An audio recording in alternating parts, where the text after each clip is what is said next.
நம் கர்த்தராகிய இயேசு கிறிஸ்து நம்முடைய துக்கங்களை, நம்முடைய நோய்களை, நம்முடைய பாவங்களை கல்வாரி சிலுவையில நமக்காய் சுமந்து தீர்த்தார்.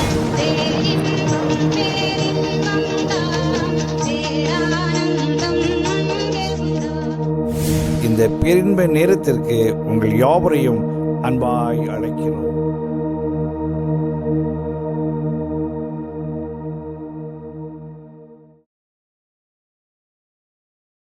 ஆண்டவருடைய நாமத்துக்கு மகிமை உண்டாவதாக. இந்த அருமையான வேளையில் ஆண்டவருடைய வார்த்தைகளை தியானிப்போம். ஆண்டவர் நமக்கு கொடுத்த நல்ல ஒரு வசனத்தை வாசிப்போம். மத்தேயு எழுதின சுவிசேஷம் 5வது அதிகாரத்தில் 16வது வசனம் வாசிங்கம்மா. இவ்விதமாய் மனுஷர் உங்கள் நற்கிரியைகளை கண்டு பரலோகத்தில் இருக்கிற உங்கள் பிதாவை மகிமைப்படுத்தும்படி உங்கள் வெளிச்சம் அவர்கள் முன்பாக பிரகாசிக்க கடவது. ஆண்டவர் இந்த அவருடைய ஊழிய நாட்களிலே அவர் அநேக காரியங்களை மனிதர்கள் கடைபிடிக்க வேண்டும் பேசுகிறார். இந்த இடத்துல மனிதர்கள் வெளிச்சமாய் மாற வேண்டும். அதிலும் அதிகமாக ஆண்டவரை நேசிக்கிற பிள்ளைகள் வெளிச்சத்தின் பிள்ளைகளாய் மாற வேண்டும். இன்னும் அதிகமாக அவருடைய வெளிச்சம் பிரகாசிக்க வேண்டும் என்று பேசுகிறார். வேதாகமம் ஆண்டவர் மனிதனுக்கு வெளிச்சத்துக்கே ஆதரவாக இருக்கிறார், பிரகாசத்துக்கே ஆதரவாக இருக்கிறார். அதோடு அவருடைய ஓமானமாய் சொல்லுகிறார். வாசியுங்கள், மத்தேயு எழுதின சுவிசேஷம் 25வது அதிகாரத்தில் 1வது வசனம். அப்பொழுது பரலோக ராஜ்யம் தங்கள் தீவட்டிகளை பிடித்து கொண்டு மணவாளனுக்கு எதிர்கொண்டு போக புறப்பட்ட 10 கன்னிகைகளுக்கு ஒப்பாயிருக்கும். ஆண்டவருடைய ஊழிய நாட்களில ஆண்டவரை நேசிக்கிற பிள்ளைகளை மணவாட்டிகளுக்கு சமானமாய் எழுதுகிறார். அந்த மணவாட்டிகள் என்ன பண்ணுறாங்களாம், ஆண்டவரை வரவேற்பதற்கு ஆயத்தமாய் செல்கிறார்கள். 10 பேர் போகிறாங்க. 10 பேர் கையிலையும் ஆண்டவரை வரவேற்பதற்காக தீவட்டிகள், டார்ச் லைட், லேட்டன் கையில் வைத்து அதை எரியக்கூடிய, அதை பண்ணுறதுக்கு எண்ணெயும் வைத்து ராத்திரி வேளையில் அது வெளிச்சத்தை கொடுத்து அடையாளத்தை காண்பிக்கிற வண்ணமாக தீவட்டிகளை ஆண்டவர் இடத்துல வைத்திருக்கிறார். 10 பேர்களும் தீவட்டி இருக்குது. அந்த 10 பேரும் மணவாட்டிகள். அந்த 10 பேரும் ஆண்டவரை வரவேற்க போகிறாங்க. அந்த 10 பேரை ஆண்டவர் 2 பாகங்களாய் பிரிக்கிறார். வாசியுங்கள், அதே அதிகாரத்தில் 3வது மற்றும் 4வது வசனம். அவர்களில் 5 பேர் புத்தி உள்ளவர்களும் 5 பேர் புத்தி இல்லாதவர்களுமாய் இருந்தார்கள். புத்தி இல்லாதவர்கள் தங்கள் தீவட்டிகளை எடுத்துக்கொண்டு போனார்கள், எண்ணெயோடு கூட கொண்டு போகவில்லை. புத்தி உள்ளவர்கள் தங்கள் தீவட்டிகளோடும் கூட தங்கள் பாத்திரங்களில் எண்ணெயும் கொண்டு போனார்கள். அந்த 10 கன்னிகைகளை ஆண்டவர் 2 குழுவாக பிரிக்கிறார். எப்படி? புத்தி உடையவர்கள், புத்தி இல்லாதவர்கள், ஆயத்தமாய் வந்தவர்கள், ஆயத்தம் இல்லாதவர்கள். அதே போல் எண்ணெயை கொண்டு வந்தவங்க, எண்ணெயை கொண்டு வராதவங்க, தீவெட்டி எரிந்து பிரகாசிப்பதை கொடுத்தவர்கள், தீவெட்டி எரிந்து பிரகாசத்தை கொடுக்க முடியாதவர்கள். நம்முடைய வாழ்க்கை எப்படி இருக்குது என்பதை குறித்து தான் ஞானிக்க போகிறோம். அந்த எண்ணெயை கொண்டு வந்தவர்கள் புத்தி உடையவர்கள். நீங்கள் நம்ம என்ன கூட்டத்தில் இருக்க போகிறோம்? புத்தி உடையவங்க அந்த 3வது வசனத்தில் இருக்க போகிறோமா, இல்லைனா 4வது வசனத்தில் இருக்க போகிறோமா? நம்முடைய வாழ்க்கை எதில் போய் உட்கார போகிறது? இன்றைக்கி நம்ம வாழ்கிற வாழ்க்கை, நம்ம பேசுகிற வார்த்தைகள், அன்றாட வாழ்க்கை புத்தியுடையவர்களாய் நோக்கி போக போகிறதா, இல்லை புத்தி இல்லாத, எண்ணெயை குறித்து கொண்டு வராத, எண்ணெய் இல்லாதனால என்ன நடக்குது? தீவெட்டி எரிய முடியவில்லை, தீவெட்டி பிரகாசத்தை கொடுக்காத வாழ்க்கையாக இருக்கிறதா? ஒருவேளை எப்படி இருந்தாலும் இந்த நாள் நம்முடைய வாழ்க்கை புத்தி உடைய கன்னிகைகளாக, தீவெட்டிகளுக்கு எண்ணெயை ஆயத்தமாய் வைத்த கன்னிகைகளாக, அந்த தீவெட்டிகள் எரிய வேண்டிய நேரத்தில் எரிந்து ஆண்டவருக்கு அடையாளத்தை காண்பிக்கிற பிள்ளைகளாய் மாறுவோமாக. தொடர்ந்து நம்ம தியானிப்போம். ஒருவேளை எண்ணெயை கொண்டு வராதவங்க தங்களுடைய தீவெட்டி எரியாமல் இருந்தால் கூட ஆண்டவர்கிட்ட பாவ மன்னிப்பை கேட்டிருந்தாங்கன்னா நிச்சயமாய் கொடுத்துருப்பார். என்ன பண்ணாங்க? பக்கத்தில் உள்ளவங்கள்ட்ட கேட்குறாங்க, யார் வைத்திருக்கிறாங்களோ அவங்ககிட்ட கேட்குறாங்க. நம்முடைய எல்லாருடைய வாழ்க்கையும் நல்லா யோசித்து பாருங்கள். ஆண்டவர் நம்முடைய வெளிச்சம் பிரகாசிக்கவில்லைன்னா ஒருவேளை யார்கிட்ட கேட்கணுமோ அவங்ககிட்ட கேட்டுட்டு வெளிச்சத்தை பிரகாசித்து ஆண்டவருக்கு அடையாளங்களாய் தொடர்ந்து நம்ம வார்த்தைகளை வாசித்து நம்ம சிந்தித்து கொண்டே இருப்போம், மேலும் வாசிப்போம். இதெல்லாம் நல்லா தெரியும். நைட்டில் ட்ரெயின் எக்ஸ்பிரஸ் ட்ரெயின் போய்க்கொண்டே இருக்கும். நம்முடைய சென்னை டு மதுரை அந்த வழியில் பார்த்தீங்கன்னா சூப்பர் ஃபாஸ்ட் வந்தே பாரத் பயங்கரமான 110 கிலோமீட்டர் 100 கிலோமீட்டர் சாதாரணமாக போவாங்க. ராத்திரியில் அந்த வண்டி போய்க்கொண்டே இருக்கும். அந்த வண்டிக்கு சிக்னல் எப்படிமா கொடுக்குறாங்க?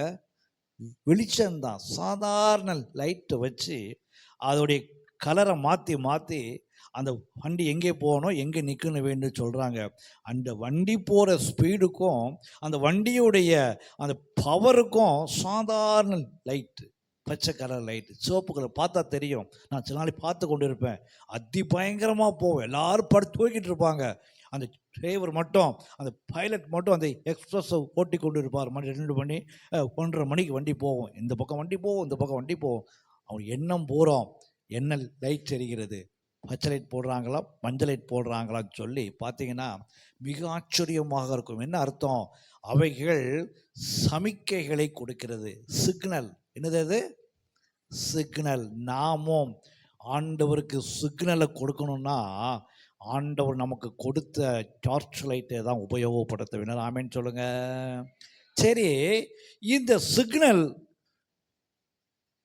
எல்லார் கையிலையும் ஆண்டவர் அந்த வெளிச்சத்தை கொடுக்கக்கூடிய தீவெட்டிகளை கொடுத்திருக்கிறார். தீவெட்டி என்றால் என்ன சொல்ல முடியுமா?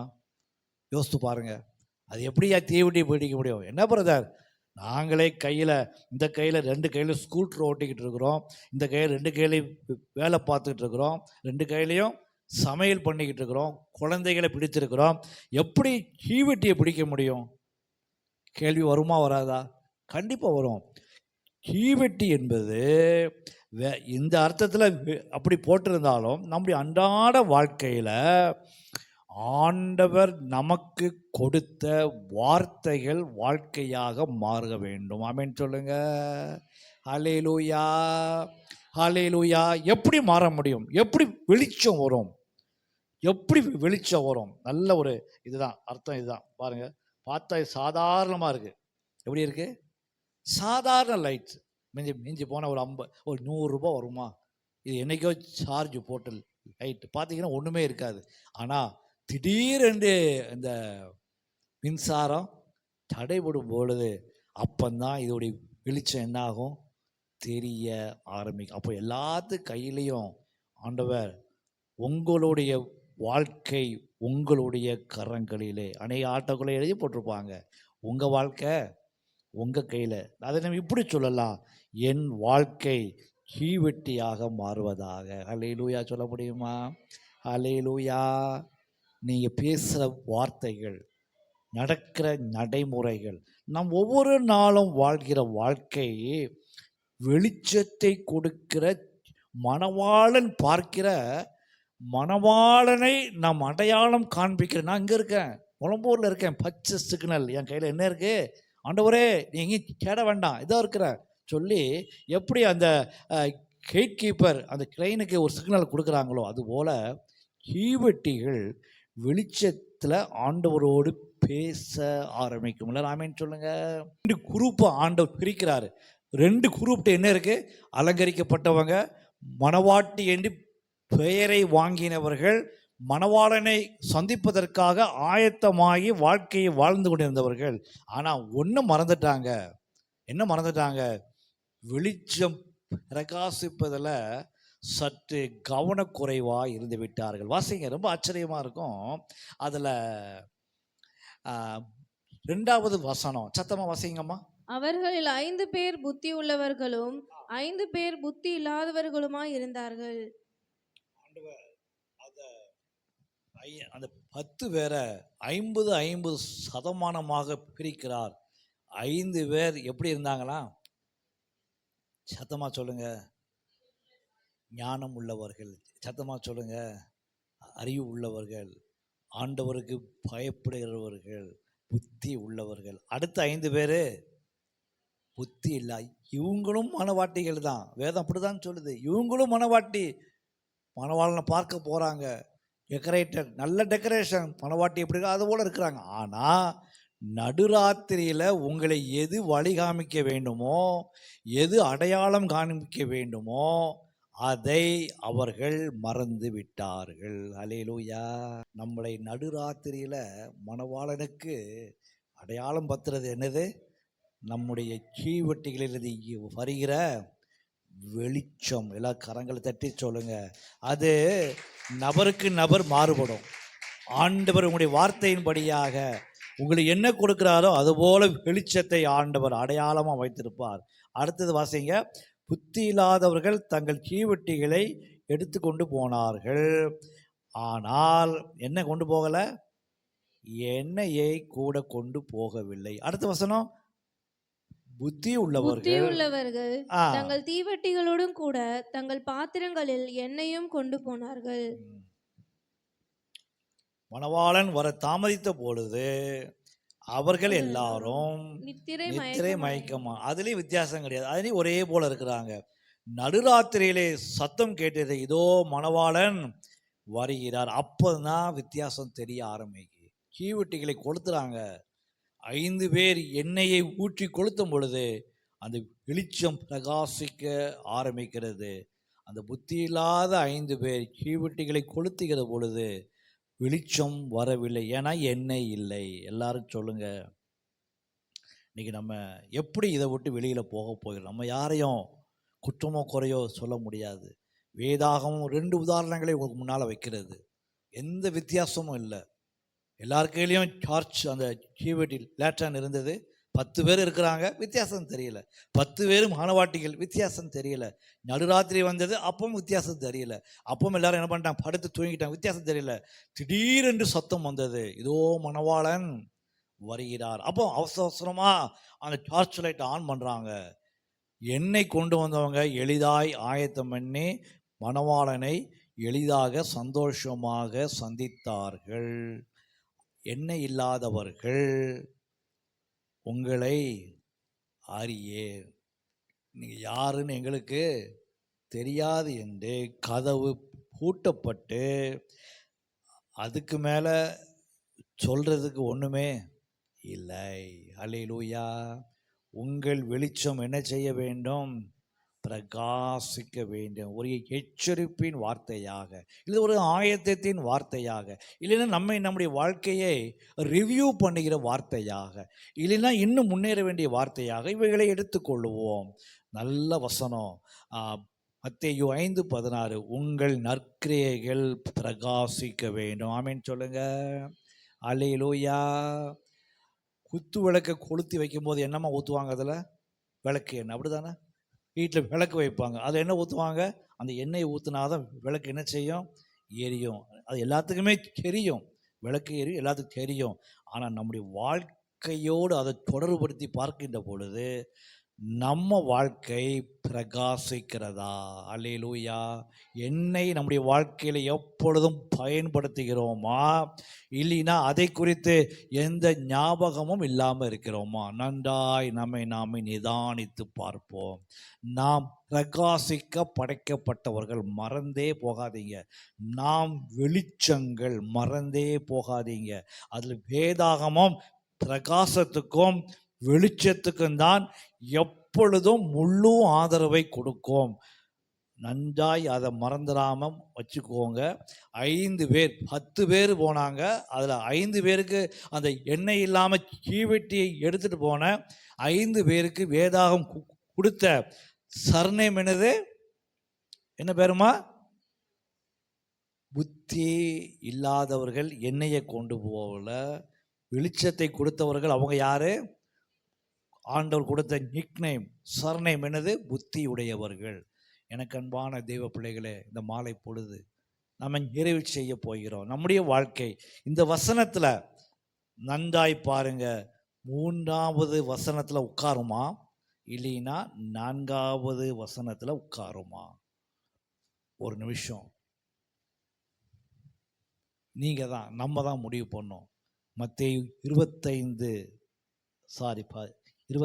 அதிகாரத்தில் இன்னைக்கு ஆஸ் ஆன் டேட், ஆங்கிலத்தில் சொல்ல போனால் ஆஸ் ஆன் டேட், 7ஆம் தேதி 7வது மாதம் 26வது ஆண்டு மாலை பொழுது ஆலய வளாகம் உட்கார்ந்துருக்கிற, ஆன்லைனில் பார்க்குற எனக்கு அன்பான தெய்வ பிள்ளைகளே, உங்கள் வாழ்க்கை இந்த வசனத்து மேலே உட்கார வேண்டும் என்றால் எந்த வசனத்தில் உட்காரும் நல்ல முடிவு பண்ணிட்டு, ஒருவேளை ஆண்டவர் நம்மோடு பேசுவார் என்றால், நம்முடைய வெளிச்சங்கள் பிரகாசிக்க வேண்டும் என்றால், ஒருவேளை ஏதாவது தடைகள் இருக்கும் என்றால், என்னையை குறித்து நம்ம அலட்சியமாக இருப்போம் என்றால், எப்படியாவது போட்டுயா எல்லாரும் போகிறாங்க, இது என்ன இதெல்லாம் நடக்கிற காரியமா, சும்மா எழுதி வச்சிருக்கியா, அதெல்லாம் ஒன்றும் கிடையாது, நாங்கள் ஞாயிற்றுக்கிழமெல்லாம் போகிறோம், அப்படி அல்ல. எண்ணெய் என்பது அபிஷேகத்தை காண்பிக்கிறது. எண்ணெய் என்பது ஆண்டவருடைய வசனத்தை காண்பிக்கிறது. எண்ணெய் என்பது அவருடைய சமூகத்தை காண்பிக்கிறது. நம்முடைய வாழ்க்கை ஆண்டவரோடு எப்படி ஒன்றி இருக்கிறது என்பதை நல்ல முடிவு பண்ணிட்டு இப்பொழுது எல்லாம் ஜபத்தோடு கலைந்து செல்வோம். எல்லாரும் கரங்களை உயர்த்தி சொல்லுவோமா? எங்கள் வசனம், எங்களுடைய வாழ்க்கை மத்தேயு 25வது அதிகாரத்தில் 4வது வசனத்திலே அது இணைக்கப்படுவதாக. எல்லாம் சொல்லுங்க பார்ப்போம். 4வது வசனத்தில் என் வாழ்க்கை, என் பிள்ளைகள் வாழ்க்கை, எங்களுடைய குடும்பத்துடைய எல்லாருடைய வாழ்க்கை, இந்த ஆலயத்துடைய வாழ்க்கை, எல்லா விசுவாச பிள்ளைகளுடைய வாழ்க்கை இணைந்து தேவைப்படுகிற நேரத்தில் மணவாளன் எங்களை அடையாளம் பார்ப்பாராக. அல்லேலூயா, ஹல்லேலூயா, ஹல்லேலூயா, ஹல்லேலூயா, ஹல்லே. இதுதானே ஃபைனல் ரிசல்ட்டு, இதுதானே ஃபைனல் செட்டில்மெண்ட்டு, இதுதானே ஃபைனல் ரவுண்டு. குவார்டர் ஃபைனல் எப்படி வேணாலும் போடலாம், செமிஃபைனல் எப்படி வேணாலும் போடலாம், ரவுண்ட் செக்ஷனில் போனாலும் போடலாம். ஃபைனல் என்ன சொல்ல போகிறது? ஃபைனல் டெஸ்ட், ஃபைனல் இறுதி அறிக்கை என்ன கொடுக்க போகிறது? அதுதான் அந்த 4வது வசனம். எல்லாரும் ஆமென் சொல்லுவோமா? ஹல்லேலூயா. பக்கத்தில் கையை பிடிச்சி சொல்லுங்க, நீங்கள் ஆண்டவரால் ஆசீர்வதிக்கப்பட்டவர்கள், உங்கள் குடும்பம் ஆண்டவரால் ஆசீர்வதிக்கப்பட்டது. ஆண்டவர் நம்மை புத்தி உள்ள கன்னிகைகளாக, வெளிச்சம் கொடுக்கிற மணவாட்டிகளாக அவருடைய வருகை மட்டும் பாதுகாப்பாராக. அல்லேலூயா சொல்லுங்களா? சந்தோஷமாக போயிட்டு வாங்க, சமாதானமாக போயிட்டு வாங்க, நம்பிக்கையாக போயிட்டு வாங்க. எனக்கு முழு நம்பிக்கை இருக்குது. எங்களுடைய விசுவாச பிள்ளைகள், நாங்கள் ஆராதிக்கிற இந்த ஆலயம், நாங்கள் எல்லாம் சேர்ந்து பண்ணிக்கிற ஜபங்கள் இந்த 4வது வசனத்தோடு இணைக்கப்பட்டு இருக்கிறது. எல்லாம் கரங்களை தட்டி சொல்ல முடியுமா?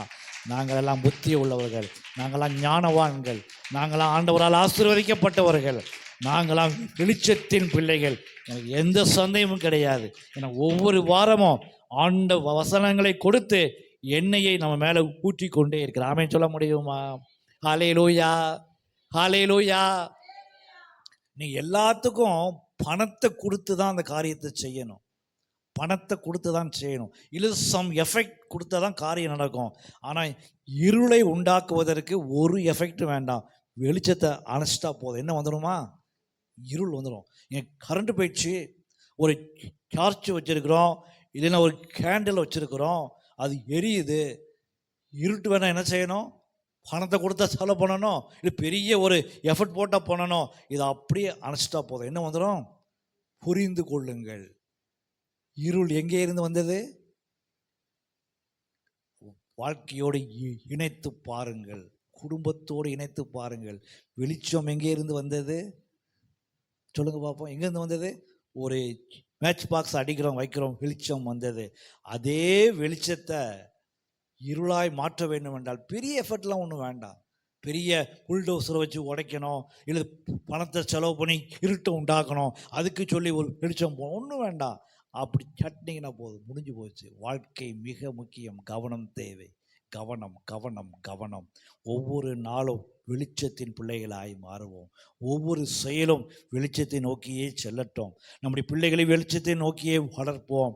நிச்சயமாக நம்முடைய வெளிச்சத்தை கண்டு அநேகர் ஆண்டவருடைய ராஜ்யத்துக்குள்ளே வருவார்கள். ஹல்லேலூயா சொல்ல முடியுமா? ஹல்லேலூயா. எனக்கு நல்ல முழு நம்பிக்கை இருக்குது. நான் விசுவாசிக்கிற விசுவாச பிள்ளைகள், எங்களுடைய சகோதரர் சகோதரிகள் ஆசீர்வதிக்கப்பட்டவர்கள். இந்த மத்திய சுவிசேஷம் 25வது அதிகாரத்தில் 4வது வசனத்தோடு நாங்கள் எப்பொழுதும் வெளிச்சத்தை கொடுத்து கொண்டிருக்கிறோம். ஆமென் சொல்லுவோமா? அந்த முகாந்திரம் வருகிற வாரத்தில், அடுத்த வாரம் இந்த ஆலயத்தில் வெளிச்சத்தை வெளியே சொல்லுகிற அளவுக்கு நல்ல கூட்டங்கள் நம்ம ஒழுங்கு பண்ணியிருக்கிறோம். நன்றாய் ஜெபியுங்கள். ஆமென் சொல்லுவோமா? வெளிச்சத்தின் பிள்ளைகளாய் மாறுவோம். ஆண்டவர் நம்மை அதிகமாய் ஆசீர்வதிப்பாராக. அல்லேலூயா.